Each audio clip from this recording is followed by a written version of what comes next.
결과 우리 한국 사람들의 4명 중에 1명꼴로 외로움을 많이 탄다는 조사 결과가 나와 있습니다. 그래서 실존주의 철학자 하이데거는 이런 말을 했습니다. 현대인들은 캄캄한 밤에 배를 타고 가다가 풍랑을 만나 좌초되었어. 그 캄캄한 밤에 그 바다 위에서 혼자 둥둥 떠있는 존재가 바로 현대인들이다. 그러면서 이어서 다시 한번 이런 말을 붙였습니다. 오늘날의 현대인들은 초고층 건물에 엘리베이터를 타고 내려오다가 엘리베이터에서 그만 그 기계 고장으로 말미암아 그 안에 갇혀서 캄캄한 데서 홀로 구조를 기다리고 있는 존재가 바로 현대인들이다 라는 얘기를 했습니다. 현대인들은 정말 고독하고 외롭습니다.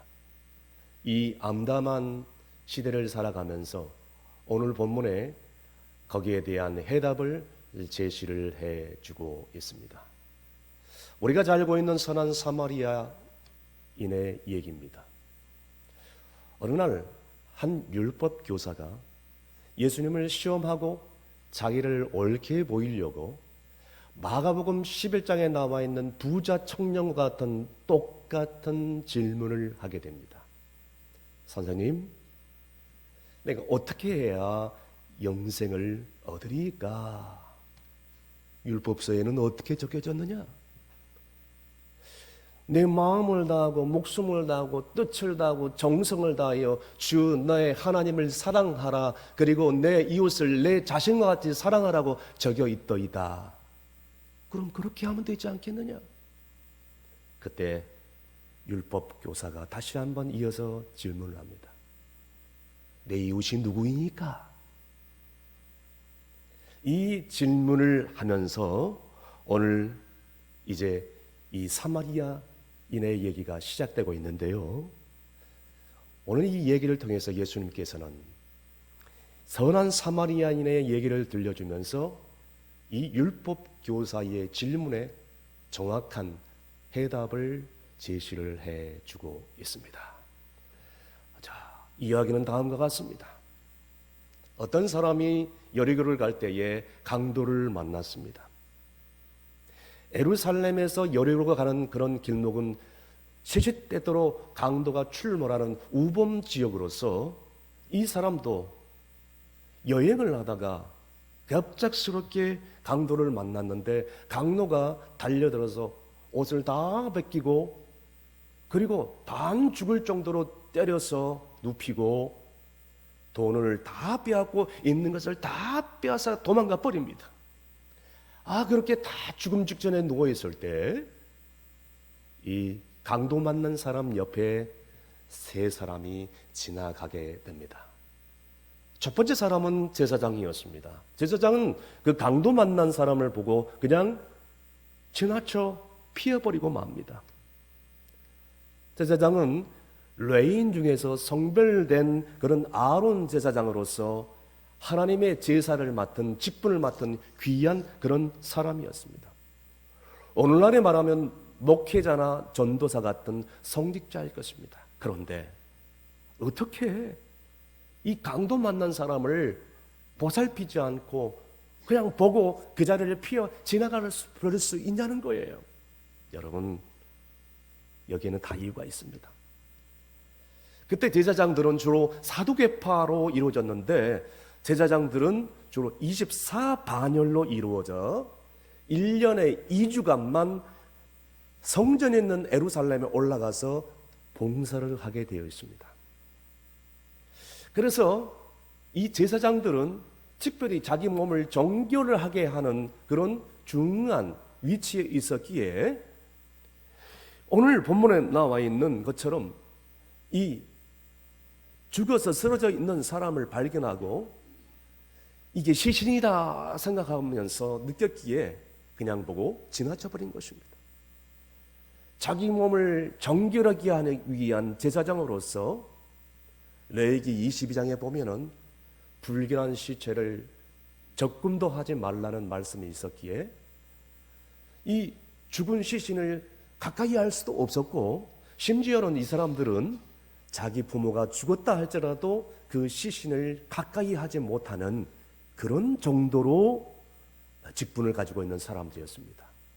그래서 오늘 강도 만난 사람을 피해서 도망갈 수밖에 없었던 이유가 바로 여기에 있었던 것입니다.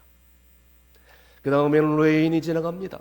레인도 마찬가지로 강도 만난 사람을 보고 피해가는데요, 그는 하나님의 성전에서 봉사할 수 있는 귀한 직책을 가진 그런 사람이었습니다.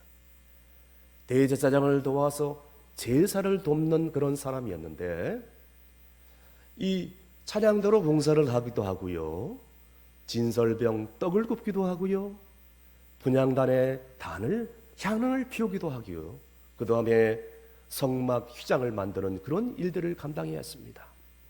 자, 오늘날에 말하면 목회를 돕는 장로님들이나 권사님들이나 집사님들, 그 다음에 모든 예수를 믿는 그리스도인들을 얘기할 수 있을 것 같습니다. 그런데 그는 강도 만난 사람을 보고도 가까이 가서 다가가는데 잠시 지켜보고 책임을 면하려고 그냥 지나쳐버린다는 것입니다. 여러분, 우리가 신앙의 근본이 되지 못하면 성직자이든 평신도이든 무슨 의미가 있겠습니까? 아무런 의미가 없는 거예요. 여러분, 인도의 민족 지도자인 마하마트 간디가 있습니다. 간디가 영국으로 유학을 갔을 때였습니다. 영국으로 유학을 갔던 때 어느 날 우연히 성경을 접할 때가 있었습니다. 여러분, 이 영국이란 나라는 지금도 마찬가지겠지만 이 인종차별, 그 다음에 이 다른 민족에 대한 어떤 냉대감, 차별이 너무나도 심했습니다. 그런 와중에 우연히 성경을 접하게 되었는데, 성경 말씀을 더 알고 싶고 배우고 싶어서 어느 한 교회에 들어갔습니다. 그런데 교회의 입구에 들어가는 순간 인도 사람이 오는 것을 바라보고 안내위원들이 아예 입구에서 들어가지 못하도록 다 차단시켜버린 것입니다. 그래서 할 수 없이 다른 교회를 가봤지만 그곳에서도 문정박대를 당할 수밖에 없고 외면을 당할 수밖에 없었다는 것입니다. 얼마나 마음의 상처를 받았을까요? 여러분, 영국 사람들에게 받는 인종차별의 상처보다도 영국 교인 크리스찬인들에게 받은 상처가 더 컸을 거예요. 그는 훗날 사사전에 이렇게 고백합니다. 나는 그때 그리스도 예수를 경외했지만 그리스도인들은 나를 외면했고 경멸했다라고 고백을 합니다. 그들의 신앙을 가지고 예수의 사랑을 가지고 산다 하지만 그들의 삶 가운데는 예수의 사랑을 전혀 찾아볼 수 없었기에 그들의 모습을 바라보면서 지긋지긋한 환멸을 느낄 수밖에 없었다는 것입니다. 그래서 인도로 돌아와서 인도 사람들, 지금의 14억의 인구 인도에게 복음을 전하고 예수를 전했다는 기록을 전혀 찾아볼 길이 없습니다. 여러분, 그때 마하마트 간디가 그리스도의 사랑을 입고 그 영국 교인들의 환대와 영접을 받아서 그리스도의 사랑으로 다시 한번 변화되어서 인도에게, 사람들에게 복음을 전했다면 오늘날의 인도는 상당히 달라졌을 것입니다. 다시 말씀드려서 간디를 교인들이 초청을 해주고 더 예수님의 사랑으로 영접해 주었다면, 형제 사랑으로 함께 개조해 주었다면 지금의 인도는 얼마나 많이 변화되고 복음화되었을까요? 사랑하는 여러분, 오늘날 우리가 신앙인으로서 어떻게 살아가느냐에 따라서 한 영혼을 살려내느냐 아니면 한 영혼을 죽이는데 사단 마귀의 종노릇을 할 수밖에 없느냐가 결정된다는 사실을 기억할 수 있기를 바랍니다. 그런데 사마리아 사람은 달랐어요. 이 사마리아 사람은 주전 772년에 아수르에 의해서 북이스라엘이 정복을 당했을 때 혼혈, 혈통의 순수성을 잃어버리고 혼혈 민족이 되어서 그 순간부터 유대인들과 원수 관계로 변할 수밖에 없었어요. 유대인들은 사마리아인을 아예 개 취급하고 상정하지 못할 정도의 그런 관계였다는 것입니다. 외면해 버렸습니다.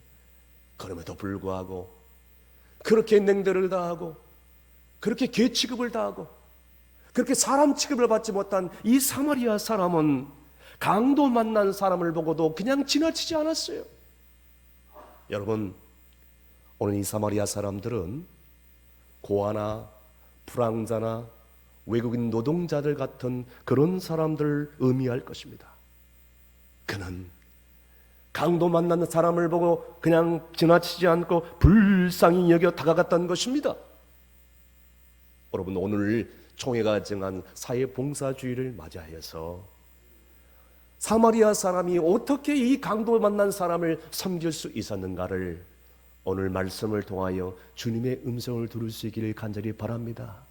그래서 가서 너도 이와 같이 행하라는 주의 음성 앞에 우리가 온전히 순종할 수 있는 저와 여러분이 되시기를 간절히 바랍니다.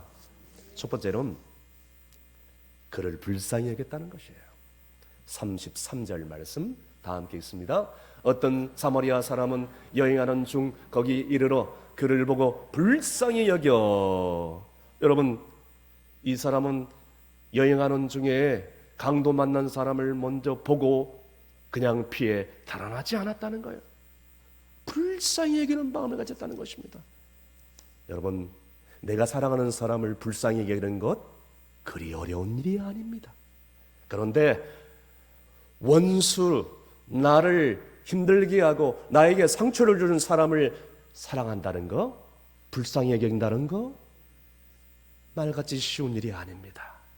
내 마음 가운데 예수의 사랑이 없이는 불가능한 일입니다. 그럼에도 불구하고 이 사마리아 사람 보십시오. 다가가서 그를 불쌍히 여겨 그런 마음을 가졌다는 것입니다. 사랑하는 여러분, 주님 오실 날이 점점 다가오니까 점점 우리 성도들 가운데도 가장 심각한 위기가 있는데 그게 뭔지 아십니까? 점점 마음 가운데 주님의 사랑이 메말라 간다는 것입니다. 사랑하는 여러분, 여러분 이 사마리아 사람에게 배워야 될 첫 번째 교훈이 바로 여기에 있는 것입니다. 그를 불쌍히 여겨, 불쌍히 여기는 마음. 그런데 세상 사람들은 조금만 자존심을 건드려도, 조금만 감정을 건드려도, 조금만 손해가 당한다 생각하면 그냥 감정을 터뜨려버리고 그냥 복수를 행해버리고 심지어는 죽여버리는 일들이 비일비재하지 않습니까? 여러분, 세상 사람들은 다 그런다 치더라도 예수님의 사랑을 체험한 우리들은 그렇게 살면 안 되는 것이지요. 만약에 우리의 마음속에 불쌍히 여기는 마음이 없다면 아무리 우리가 예수를 오래 믿고 아무리 많은 축복을 받았다 할지라도, 아무리 우리가 중한 직분을 받았다 할지라도 다 헛된 것입니다. 신앙의 근본이 흔들려버렸기 때문입니다. 사랑하는 여러분, 오늘 우리의 삶의 신앙은 어떻습니까? 우리 주변의 모든 사람들을 불쌍히 여기는 마음을 가지고 있나요? 어깨 신동통을 앓은 집주인과 강도 이야기를 재밌게 들은 적이 있습니다.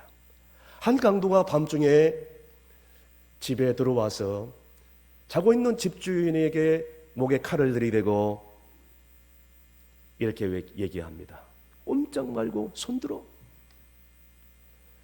그때 집주인이 떨리는 마음으로 어떻게 꼼짝 말고 손을 듭니까? 그러면서 왼손만 드는 거예요. 오른손까지 다 들어. 내가 오른손은 힘들어서 못 들겠어요. 오른손까지 다 들어라니까 칼을 들이대면서 위협을 합니다. 그때였습니다. 주인이 그렇게 다 얘기합니다. 내가 오른쪽 어깨에 신경통이 와가지고 팔을 못 들어요. 그러자 갑자기 강도가 마음이 약해졌는지 칼을 내려놓고 당신 언제부터 신경통 알았어? 나도 신경통을 앓은 지 오래되었어. 오른 어깨를 못 쓰고 오른팔을 못 써서 지금도 왼손으로 칼을 잡고 있지 않소? 어디 어깨가 얼마나 아프요? 그동안 어떻게 치료해 왔어? 어떤 약을 먹어야 되는지 아무리 좋은 약을 써봐야 소용없는데 당신은 어떤 약을 먹고 어떻게 치료를 해왔어? 두 사람이 앉아서 그날부터 그 시간부터 서로 불쌍히 여기는 마음을 가지고 어깨 신경통 동무화되어서 밤새도록 신경통에 대한 주제를 가지고 이야기를 나누고 그만 날이 새버리고 말 것입니다. 날이 밝자 아유 시간이 너무 많이 간 것 같소. 다음번에 만나서 못다한 얘기를 다 하고 오늘은 그만 헤어집시다 하고 집주인에게 강도가 손을 내밀며 악수를 청하고 빨리 회복되기를 바라요 하면서 인사를 하고 가버리더래요. 세상에 살면서 이런 강도는 처음 그런 봤다고 합니다. 별 희한한 강도가 다 있어요. 사랑하는 성도 여러분, 서로 불쌍히 여기는 마음이 있어서 그 신경통의 아픔을 같이 공유하고 같이 나누니까 강도가 도저히 칼을 들이댈 수 없고 돈을 빼앗을 수도 없고 그의 생명을 앗을 수도 없었던 것입니다. 할렐루야. 우리 좌우에 있는 분들에게 웃으면서 인사합시다. 불쌍히 여겨주세요. 시작. 사랑하는 성도 여러분, 우리가 살면 얼마나 산다고 그러십니까? 알고 보면 다 불쌍한 사람들이에요. 불신 가족들, 내 불신 자녀들, 알고 보면 불쌍한 사람들이에요. 매일매일 만나는 직장 동료들, 이웃들, 알고 보면 불쌍한 사람들이에요. 여러분 더욱이 경제적으로 힘들고 어려운데 오늘 이렇게 성전에 나와서 모여서 함께 예배를 드리고 또 함께 불쌍해하는 마음을 가지고 형제를 나누고 나아갈 때 우리에게 하나님의 위로와 평강이 넘치게 될 줄로 믿으시길 바랍니다. 이 불쌍히 여기는 마음을 우리가 첫 번째로 저와 여러분이 가져야 된다는 것이에요. 그래서 베드로 사도는 베드로전서 3장 8절에서 9절까지 우리에게 이런 말씀을 해주고 있습니다. 다 함께 읽습니다. 마지막으로 말하노니 너희가 다 마음을 같이하여 동정하며 형제를 사랑하며 불쌍히 여기며 겸손하며 악을 악으로 욕을 욕으로 갚지 말고 도리어 복을 빌라. 이를 위하여 너희가 부르심을 받았으니 이는 복을 이어받게 하려 하심이라. 아멘. 여러분 우리가 서로서로 불쌍히 여기는 마음만 회복하더라도 정말 우리의 마음이 기쁘고 행복하고 무엇보다도 하나님께서 우리에게 복을 내려주실 줄로 믿으시길 바랍니다. 두 번째는 서로의 상처를 싸매어 준다는 것이에요. 계속해서 본문 34절 상반절 읽습니다. 가까이 가서 기름과 포도주를 그 상처에 붓고 싸매고. 아멘.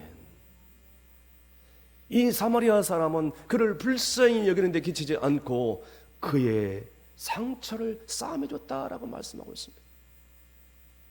방금 제가 말씀드린 대로 사마리아인과 유대인들은 원수 관계지만 그것을 초래하여 개의치 않고 가까이 가서 포도주와 기름을 상처 부위에 소독에 덮고 그리고 거기에 지나치 않고 자기 옷을 찢어서 그 상처 부위를 붕대 역할로 싸모해 주었다는 것입니다.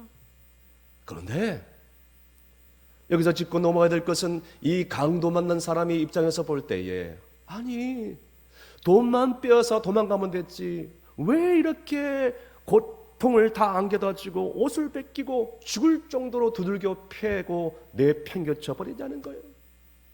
그 마음의 상처, 트라우마가 너무너무 컸을 거예요. 여러분, 오늘날에도 영적으로 정신적으로 심각한 위기를 맞이하고 있는 시대를 우리가 살고 있어요. 주변을 둘러보세요.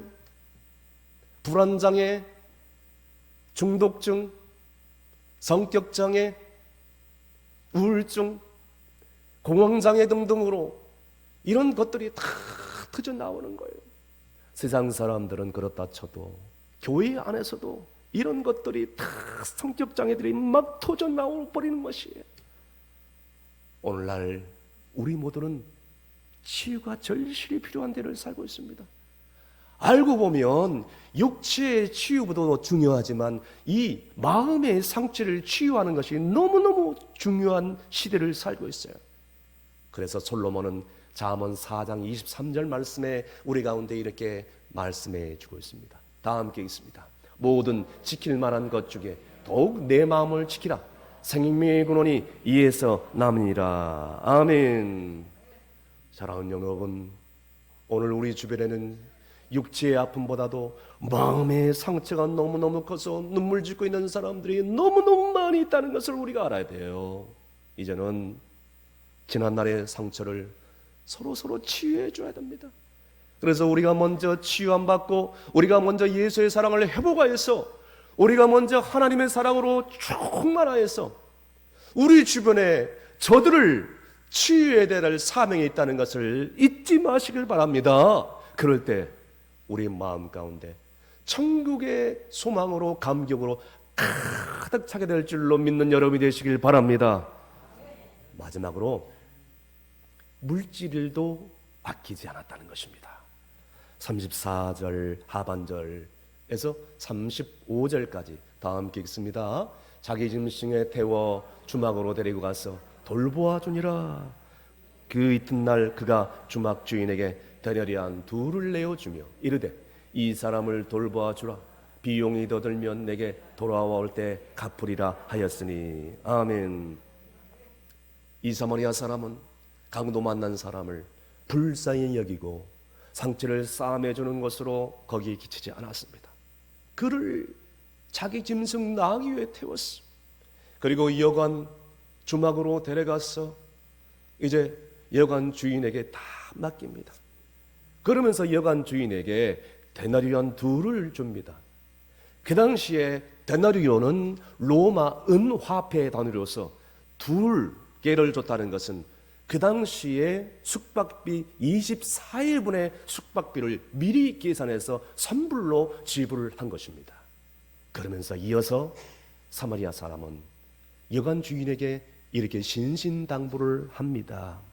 여관 주인, 혹시 이 사람을 돌보다가 비용이 더 추가된다면 내가 내일 다시 이 자리로 돌아와서 들려서 그 나머지 추가 비용도 지불할 테니까 비용이 얼마 들든지 상관없이 이 사람을 잘 부탁해요. 잘 부탁해요. 하면서 자기 갈 길을 떠나갑니다. 그는 마지막까지 물질도 아끼지 않고 다 쏟아부었던 것입니다. 여러분, 이것이 예수 그리스도의 사랑을 체험한 사람들의 삶이 아니고 뭐겠어요? 제가 좋아하는 연예인 중에 이 가수 션, 정혜영 집사님 부부가 있습니다. 이 부부는요, 2004년도에 믿음으로 결혼을 하면서부터 국제 아동 보호 기구, 국제 컴패션, 그 다음에 홀트 아동 복지회를 통해서 지금까지 무려 40억 원 이상을 기부를 해왔습니다. 뿐만 아니라 지금도 또 태국, 필리핀, 우간다, 하이티, 북한 등등의 900명의 이상의 굶주린 아동들을 계속해서 매월 정기적으로 후원을 하고 있는 거예요. 이들의 후원 금액이 매달 2천만 원, 3천만 원 이상이 된다고 합니다.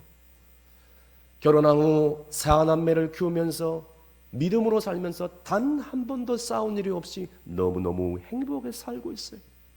그런데 깜짝 놀랄만한 사실을 발견했어요. 이들은요, 집도 없어요. 전세에 살고 있어요. 보험도 든 적도 없어요. 적금도 든 일이 없다고 합니다. 하지만 오늘의 삶이 가장 행복하다고, 마음은 어떤 부자보다도 더 만족하고 행복하다고 고백을 하고 있습니다. 어떤 사람이 질문합니다. 아니, 어떻게 그런 많은 돈을 그렇게 기부를 했습니까? 정의연 션 부부는 이렇게 간증하고 대답을 했습니다.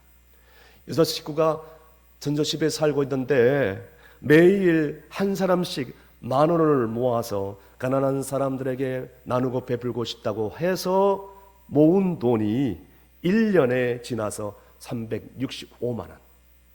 그래서 조금 더 지나고 보니까 그러다 보니 900만 원. 그러다 보니 조금 더 지나다 보니 40억 원 이상이 되었다라고 고백을 하면서 이렇게 덧붙입니다. 하나님, 너무너무 우리는 행복해요. 하나님, 너무너무 행복해요. 할렐루야. 사랑하는 성도 여러분, 정말로 행복한 삶이 어떤 삶이에요? 정말로 참된 경건의 삶이 어떤 삶입니다. 야고보서는 오늘 우리에게 이렇게 도전을 하고 있습니다. 야고보서 1장 27절 말씀 다 함께 읽습니다. 하나님 앞에서 정결하고 더러움이 없는 경건은 곧 고아와 과부를 그 환난 중에 돌보고 또 자기를 지켜 새 속에 물들지 아니하는 그것이니라. 아멘. 참된 경건은 고아와 과부를 그 환난 중에서 돌보고, 즉 이웃을 사랑하고 자기를 지켜 새 속에 물들지 아니하는 그것이니라. 즉 하나님을 사랑하는 그것이라. 할렐루야. 참된 경건이 바로 이것이라는 것이에요. 사랑하는 성도 여러분, 오늘 말씀의 결론을 맺습니다. 오늘 이 시간에도 지구촌 곳곳에서는 자연재해와 전쟁과 굶주림으로 죽어가고 있는 수많은 사람들을 바라보게 됩니다. 이제는 그들의 상처난 가슴을 오로만져주고 치유하고, 적은 물질이지만 그들을 도울 수만 있다면 이런 아름다운 인생이 어디 있겠습니까? 멀리 갈 필요 뭐가 있겠습니까? 우리 주변에 육신이 병들어 앞으로 시들려 고통당하는 사람들이 있지만 무엇보다도 마음의 상처가 너무나도 커서 그 아픔 가운데서 눈물 짓는 사람들이 얼마나 많이 있습니까? 이제는 우리가 아무리 중한 직분을 받았다 할지라도, 우리가 아무리 오래 신앙생활을 했다 할지라도, 우리가 아무리 내가 하나님의 축복을 많이 받았다 할지라도 그 사랑을 실천하지 않으면 그것이 무슨 의미가 있겠냔 말이에요. 이제는 진정으로 저들을 불쌍히 여기고 저들의 상처를 싸매지고 진정으로 내게 가지고 있는 물질을 조차도 아낌없이 나눌 수만 있다면, 오늘날에 강도 만나서 죽어가는 영혼들을 살려내고 병든 영혼들을 치유하면 저들이 다시 한번 살아나 일어나며 주님께서 기뻐하시고, 더 나아가서 주변의 모든 불신 이웃들과 세상 사람들이 우리의 섬김과 사랑에 큰 감동을 받고 충성교회로 구름대같이 몰려드는 놀라운 부흥의 역사가 있게 될 줄로 믿는 여러분이 되시기를 주님으로 축원합니다. 기도하시겠습니다. 사랑의 주 하나님 아버지, 저희가 지금까지 은혜를 받고 큰소리 치며 살아왔지만 정직하게 고백하기를 저희들은 온갖 거짓과 교만과 탐닉으로 가득 차 있음을 고백합니다. 주여 용서해 주옵소서. 이 시간 너도 이와 같이 행하라 라는 주님의 음성을 듣게 하시고, 오늘도 강도 만난 사람들처럼 죽어가는 이 부산 땅의 수많은 잃어버린 영혼들, 불신 가족들, 저들 내게 가서 불쌍히 여기는 마음을 가지고 다가갈 수 있도록 은혜를 베풀어 주옵소서. 그래서 이제는 내가 그들의 상처를 싸매주고 그들을 위하여 물질까지 아끼지 않는 자비와 사랑을 실천할 때 무엇보다도 우리의 심령 가운데 천국의 기쁨이 넘쳐나게 될 줄로 믿습니다. 그리고 우리를 통하여 하나님 나라가 확장되고 우리 교회는 아름다운 소문이 나서 수많은 잃어버린 영혼들이 주께로 돌아오는 역사가 있게 될 줄로 믿사오며 예수님의 이름으로 기도하옵나이다. 아멘.